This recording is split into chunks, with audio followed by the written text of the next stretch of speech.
नमस्कार दोस्तों, स्वागत है मगन ट्यूटोरियल्स में। उम्मीद करता हूँ सब लोग स्वस्थ होंगे, व्यस्त होंगे, ज़बरदस्त होंगे। दोस्तों, आज पावलोव के क्लासिकल अनुबंधन सिद्धांत पे मैं 10 अति महत्वपूर्ण प्रश्न लेके आया हूँ और यही प्रश्न घुमा फिरा के दोस्तों पूछे जाते हैं, चाहे यूपी टेट हो, सी टेट हो या फिर अन्य राज्यों की जो शिक्षक पात्रता परीक्षाएं हैं, तो उसमें यही प्रश्न होते हैं। थोड़ा बहुत उनकी प्रकृति चेंज की जा सकती है, लेकिन मोटिव वही होता है दोस्तों। तो चलिए जल्दी से देखते हैं कि ये प्रश्न कौन कौन से हैं। मैं आपके सामने लाता हूं पहला प्रश्न दोस्तों, किस एकमात्र शरीर क्रिया मनोवैज्ञानिक को नोबेल पुरस्कार मिला? ऑप्शन है थॉर्नडाइक, पावलोव, स्किनर या फिर हल। तो पावलोव एकमात्र ये रूसी वैज्ञानिक हैं दोस्तों जिनको नोबेल पुरस्कार मिला, और सर्वप्रथम रूस में अगर किसी को नोबेल पुरस्कार प्राप्त हुआ तो वो पावलोव को ही हुआ था।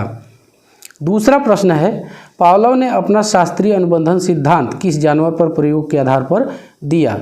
तो यहाँ पे ऑप्शंस हैं बिल्ली, बंदर, चूहा या फिर कुत्ता। आप सभी जानते हैं दोस्तों, कुत्ते पे उन्होंने जो सबसे हालांकि कई जानवरों पे इन्होंने प्रयोग किया, वनमानुष पे भी ये प्रयोग करना चाहते थे, लेकिन उसकी कास्ट चूँकि ज़्यादा थी तो उस पर प्रयोग वो नहीं कर पाए। यहाँ पे सबसे लोकप्रिय जो सबसे चर्चित उनका प्रयोग था वो कुत्ते पे था, तो याद रखना है हमें ये चीज़। तीसरा प्रश्न है, शास्त्रीय अनुबंध का उदाहरण है। ऑप्शन से यहाँ पे देख लीजिए। कबूतर कुंजी से झांककर भोजन प्राप्त करना सीख लेता है, वनमानुष बाक्स पर चढ़कर भोजन प्राप्त कर लेता है, चूहा भोजन हेतु लीवर दबाना सीख लेता है, या फिर कुत्ता घंटी की आवाज़ पर लार टपकाना सीख लेता है। आखिरी वाला विकल्प हमारा सही है दोस्तों। कुत्ते पे जो प्रयोग उन्होंने किया था तो यही निष्कर्ष निकाला था कि घंटी की आवाज़ पे कुत्ता लार निकालना शुरू कर देता है। चौथा है, पावलोव के सिद्धांत की उपयोगिता है। ऑप्शंस देख लीजिए। मंदबुद्धि बालकों की शिक्षा में, सर्कस में जानवरों को ट्रेनिंग में, या फिर अच्छी आदतों के निर्माण में। आखिरी विकल्प सही है, तो यहाँ पे डी वाला सही होगा दोस्तों। ये तीनों सही है ऊपर वाले, तो डी वाला विकल्प हमारा सही हो जाएगा। आगे चलते हैं। पांचवा प्रश्न है, किस सिद्धांत में पुनर्बलन महत्वपूर्ण है? ऑप्शंस देख लीजिए। क्रिया प्रसूत सिद्धांत, थॉर्नडाइक का संबंधवाद, पावलोव का क्लासिकल कंडीशनिंग सिद्धांत, या फिर सभी सिद्धांतों में। तो दोस्तों यहाँ डी सही है। ये तीनों जो क्रिया प्रसूत जो स्किनर ने दिया, थॉर्नडाइक का संबंधवाद और पावलोव का क्लासिकल कंडीशनिंग, तो ये तीनों इन सिद्धांतों में जो पुनर्बलन है उसको महत्वपूर्ण माना गया है। छठा है, पावलोव किस देश के निवासी थे? ऑप्शन है रूस, स्वीडन, अमेरिका, ब्रिटेन। तो सही विकल्प रूस है दोस्तों, मैं आपको बता भी चुका हूं, तो याद रख लीजिए इसको। सातवां प्रश्न है, पावलोव के सिद्धांत से संबंधित सही कथन है। सही कथन इसमें से ढूंढना है हमें।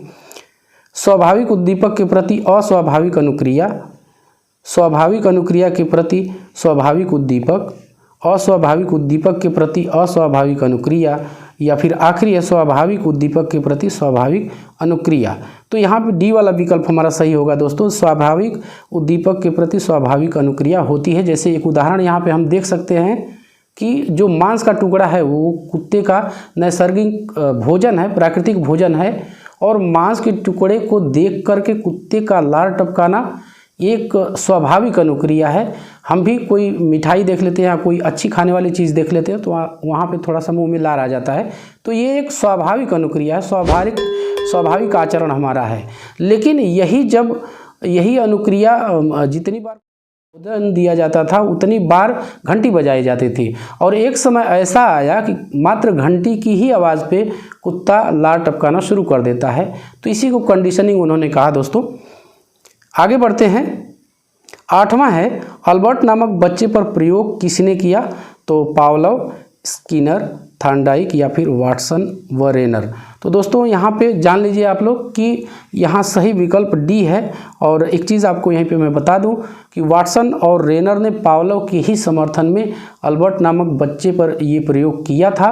और एक बच्चा जो जिस चूहे के साथ वो बराबर खेला करता था, लेकिन कुछ समय तक उस चूहे के साथ तेज़ आवाज़ की गई, और एक समय ऐसा आया कि उसकी कंडीशनिंग चूहे से हो गई, और इसके बाद जब चूहे को अल्बर्ट नामक बच्चे के पास लाया जाता तो चूहे से वो भयभीत होने लगा, डरने लगा। तो इससे भी जो वाटसन और रेनर थे, इन्होंने पावलोव के सिद्धांत को ही प्रमाणित किया उन्होंने। आगे चलते हैं। यहाँ पे नवा प्रश्न है दोस्तों, स्कूल में घंटी की आवाज़ पर बच्चों का एकदम से बैग लेकर भागना उदाहरण है। अनुबंधन का, उत्सुकता का, उद्दंडता का, या फिर प्रयत्न और भूल का। तो दोस्तों ये पहला वाला विकल्प हमारा सही है, अनुबंधन का ये परिणाम है। इसका उदाहरण है अनुबंधन का, कंडीशनिंग का, क्योंकि जब बच्चे नए होते हैं तो उनको उस तरह से रिएक्ट वो नहीं करते हैं। घंटी बजती है तो उनको बताया जाता है कि छुट्टी हो गई है, जाओ। लेकिन जब ये प्रक्रिया बार बार लंबे समय तक होती है तो आप बोलो या ना बोलो, जैसे ही घंटी बजेगी वो छुट्टी बोल के भागना शुरू कर देते हैं। तो ये भी एक तरह की कंडीशनिंग है, एक तरह का अनुबंधन है दोस्तों। आखिरी प्रश्न है, घंटी की आवाज़ पर कुत्ते का लार टपकाना किस प्रकार की अनुक्रिया है? ऑप्शंस देख लीजिए यहाँ पे, स्वाभाविक अनुक्रिया, वास्तविक अनुक्रिया, अनुकूलित अनुक्रिया, या फिर इनमें से कोई नहीं। तो दोस्तों ये स्वाभाविक अनुक्रिया है, याद रख लीजिए। जो पावलोव का कथन है कि हर स्वाभाविक उद्दीपक के प्रति एक स्वाभाविक अनुक्रिया होती है। तो इनके सिद्धांत का ये सार है दोस्तों, इसको याद रख लेंगे तो उनके सिद्धांत को भी हम समझ जाएंगे। तो बस दोस्तों यही था आज की इस वीडियो में, और यदि आपके कोई प्रश्न हो, कोई क्वेरी है तो आप निश्चित रूप से कमेंट कर सकते हैं। चलते चलते एक रिक्वेस्ट रहेगी दोस्तों कि आप इस चैनल को कृपया लाइक, शेयर और सब्सक्राइब ज़रूर करें दोस्तों। जब आप ऐसा करते हैं तो हमें एक आत्मबल ज़रूर मिलता है। मिलते हैं अगली वीडियो में, तब तक के लिए नमस्कार।